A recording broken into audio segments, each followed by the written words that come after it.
વિદ્યાર્થી મિત્રો, આજે આપણે ઓમનો નિયમનો પ્રેક્ટિકલ જોઈશું. એની પહેલા થોડીક ચર્ચા કરી લઈએ કે ઓમનો નિયમ શું છે. તો વાહક તારના બે છેડા પર લાગુ પાડેલ વિદ્યુત સ્થિતિમાનનો તફાવત એટલે કે V વોલ્ટેજ એ તેમાંથી પસાર થતા વિદ્યુત પ્રવાહ I ના સમપ્રમાણમાં હોય છે. એટલે કે V is proportional to I. એટલે જો V વધશે તો કરંટ I જે છે એ પણ વધશે. બરાબર.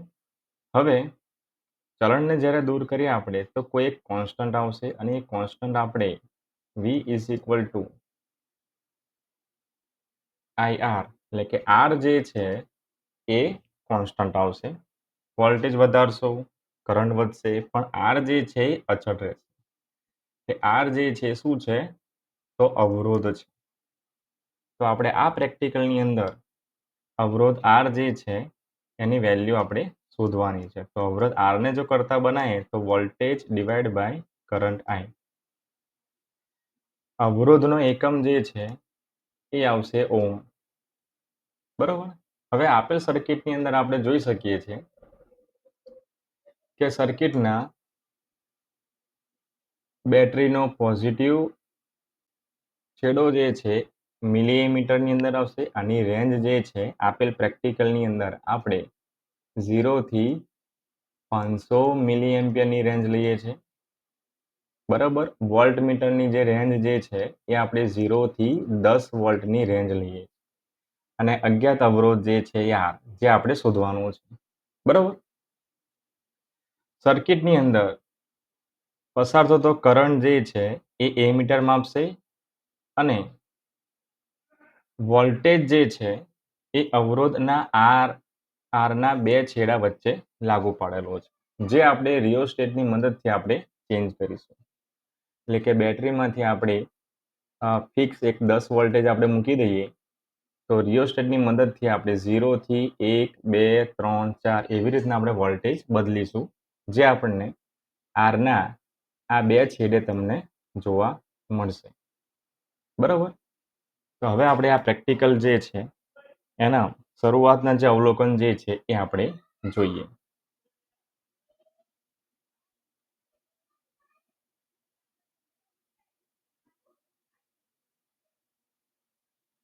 શરૂઆતના જે અવલોકન જે છે એની અંદર એ મીટરનો વિસ્તાર એટલે કે ક્યાંથી ક્યાં સુધીનું મિલી મીટર છે એ આપણે જોઈએ. 0 થી 500 મિલી એમ્પિયરની રેન્જ. તો અહીં લખીશું આપણે 500 મિલી એમ્પિયર. એ મીટરનું લઘુત્તમ માપ કેટલું? તો આપણે જોઈ શકીએ છીએ એ મીટરની અંદર કે 10 કાપા એ કેટલું મૂલ્ય છે? 10 કાપા એ મીટરની વાત કરીએ તો 10 કાપા એ આપણને 100 મિલી એમ્પિયર મળે છે. તો એક કાપાનું એટલે કે લઘુત્તમ મૂલ્ય જે છે એ કેટલું આવશે? તો 10 મિલી એમ્પિયર આવશે. તો આપણે એ મીટરનું લઘુત્તમ માપ જે છે લખી દઈએ એક કાપાનું 10 મિલી એમ્પિયર. બરાબર. હવે આગળ જોઈએ. વોલ્ટ મીટરનો વિસ્તાર 0 થી કેટલા વોલ્ટનું રેન્જ છે? તો 0 થી 10 વોલ્ટની રેન્જ. તો અહીં લખી દઈશું આપણે 10 વોલ્ટ. વોલ્ટ મીટરનું લઘુત્તમ માપ કેટલું? તો અહીં આપેલું છે કે 10 કાપાએ 10 કાપાનું મૂલ્ય લખીએ કે 10 કાપા બરાબર આપણને 2 વોલ્ટ મળે છે. તો એક કાપા બરાબર કેટલું મળશે?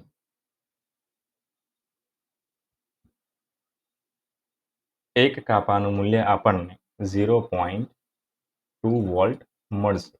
તો લખી દઈએ આપણે વોલ્ટ મીટરનું લઘુત્તમ માપ 0.2 વોલ્ટ. માપ પટ્ટીનું લઘુત્તમ માપ આપણે સેન્ટીમીટરમાં જો લખીએ તો આપણે બધા જાણીએ છીએ કે ફૂટપટ્ટી જે છે એનું મૂલ્ય જે છે આવશે 0.1 સેન્ટીમીટર. મીટરમાં જ્યારે તમારે કન્વર્ટ કરવું હોય તો 0.1 ઇન્ટુ 10⁻² મીટર લખી શકીએ. બરાબર. હવે આપણે આગળ જોઈએ કે આપેલ તારની લંબાઈ. આ તાર કયો છે? તો અજ્ઞાત અવરોધ જે છે. બરાબર. અજ્ઞાત અવરોધ જે છે એ તારની કુલ લંબાઈ એ આપણે ચેક કરીએ.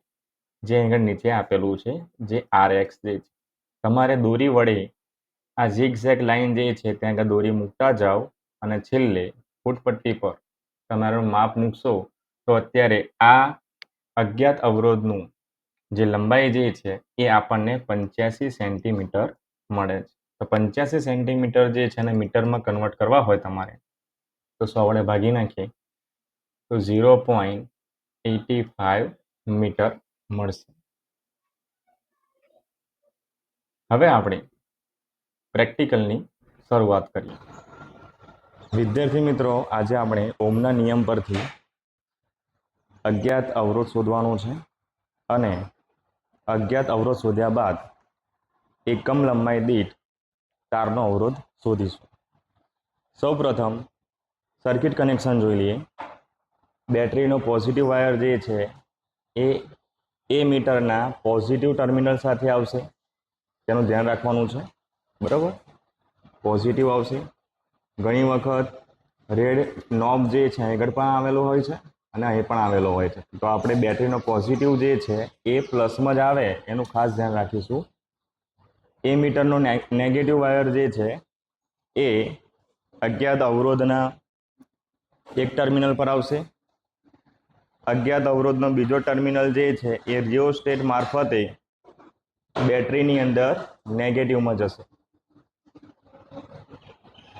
હવે અજ્ઞાત અવરોધના સમાંતર આપણે વોલ્ટમીટર મૂકીશું, જેની રેન્જ આપણને 10 વોલ્ટની મળે છે. 0 થી 10 વોલ્ટ.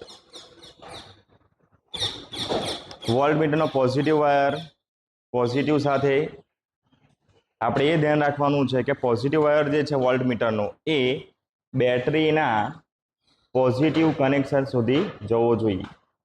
બરાબર, તો આપણું રીડિંગ બતાવશે આગળ. હવે નેગેટિવ વાયર જે છે વોલ્ટમીટરનું એ જશે અજ્ઞાત અવરોધમાં. હવે આપણે એ ધ્યાન રાખવાનું છે કે જો વોલ્ટમીટર 10 વોલ્ટનું હોય તો બેટરી જે છે એની રેન્જ આપણે 10 વોલ્ટ સુધી આપણે સેટ કરવી પડશે. 10 વોલ્ટ નહીં તો 12 વોલ્ટ. બરાબર, પછી સ્વિચ આપણે ઓન કરીશું જેથી આપણું રીડિંગ જે છે એ 0 થી 10 વોલ્ટની રેન્જ સુધી આપશે. તો ચલો પ્રેક્ટિકલની શરૂઆત કરીએ. સ્વિચ ઓન કર્યા બાદ રિયોસ્ટેટ મારફતે આપણે વોલ્ટમીટરની અંદર રીડિંગ 1 વોલ્ટેજ લઈશું. 1 વોલ્ટ સેટ કરીને એ મીટરની અંદર રીડિંગ આપણે ચેક કરીશું. તો શરૂઆત કરીએ આપણે 1 વોલ્ટ રીડિંગ લાવવા માટે. વિદ્યાર્થી મિત્રો, અત્યારે 1 વોલ્ટેજનું રીડિંગ આવે છે. તેના માટે એ મીટરની અંદર રીડિંગ કેટલું આવે છે આપણે ચેક કરીએ. લગભગ આપણને 90 મિલી એમ્પિયર મળે છે. બરાબર, હવે એ મીટરનું રીડિંગ ચેક કરવા માટે આપણે એ ચેક કરીશું કે 10 કાપાએ મૂલ્ય કેટલું છે તો 100 મિલી એમ્પિયર છે. તો 9 કાપાએ કેટલું આવશે તો 90 મિલી એમ્પિયર. તો આપણે આ નોટ કરી દઈશું. વોલ્ટેજ છે 1 અને રીડિંગ છે 90 મિલી એમ્પિયર. હવે આપણે રિયોસ્ટેટની મદદથી 2 વોલ્ટ પર સેટ કરીશું.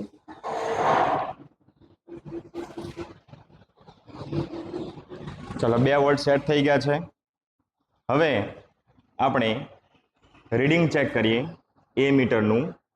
એ મીટરનું રીડિંગ જે છે એ કેટલું આવશે તો ચેક કરીએ 190 મિલી એમ્પિયર. બરાબર,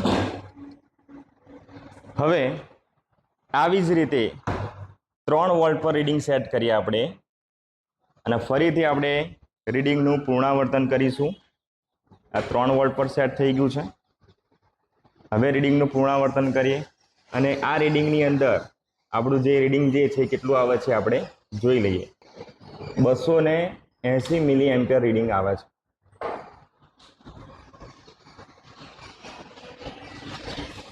હવે આ રીતે વારાફરતી 5 કે 6 રીડિંગ લઈ આપણે એ મીટરનું અવલોકન લઈશું અને આપેલા સૂત્ર પરથી R is equal to V by I પરથી આપણે અજ્ઞાત અવરોધનું મૂલ્ય શોધીશું.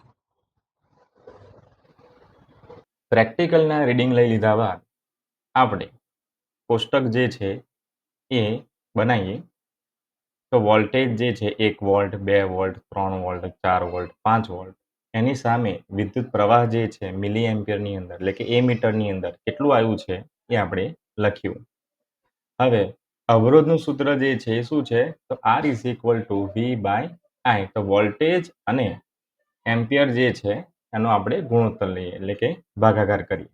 તો આપણને આ બાજુની સાઈડ 11 ઓમ 10.5 ઓમ 10.7 ઓમ 10.5 10.6 આવી રીતના આપણને કોષ્ટકની અંદર અવરોધની વેલ્યુ આપણને લગભગ 10ની આજુબાજુ અચળ જેવી જોવા મળે છે. તમારે શું કરવાનું છે? બધાનો સરવાળો ભાગ્યા એટલી સંખ્યા એટલે આપણને સરેરાશ મૂલ્ય આપણને મળી જાય.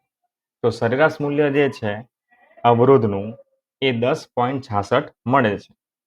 તો આપણે એકમ લંબાઈ દીઠ તારનો અવરોધ કેટલો મળશે એ આપણે લખીએ.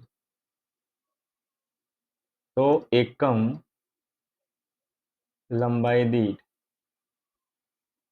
તારનો અવરોધ આપણને આપણે શું કરીશું? 10.66 જે છે એના ભાગ્યા આપણે લેન્થ કરી દઈશું. એટલે 10.66 ભાગ્યા લેન્થ હતી અજ્ઞાત અવરોધ તારની 0.85 એટલે આપણને 12.54 ઓમ પર મીટર એટલે પર મીટર આપણને 12.54 ઓમ આપણને જોવા મળશે. તમે પર સેન્ટીમીટર પણ ગણતરી કરી શકો છો. પર સેન્ટીમીટર ગણતરી કરશો એના માટે આપણે 10.66 જે છે એના ભાગ્યા 85 સેન્ટીમીટર કરીશું તો આપણને અવરોધ જે છે પર સેન્ટીમીટર એ આપણને મળશે 0.125 ઓમ પર સેન્ટીમીટર.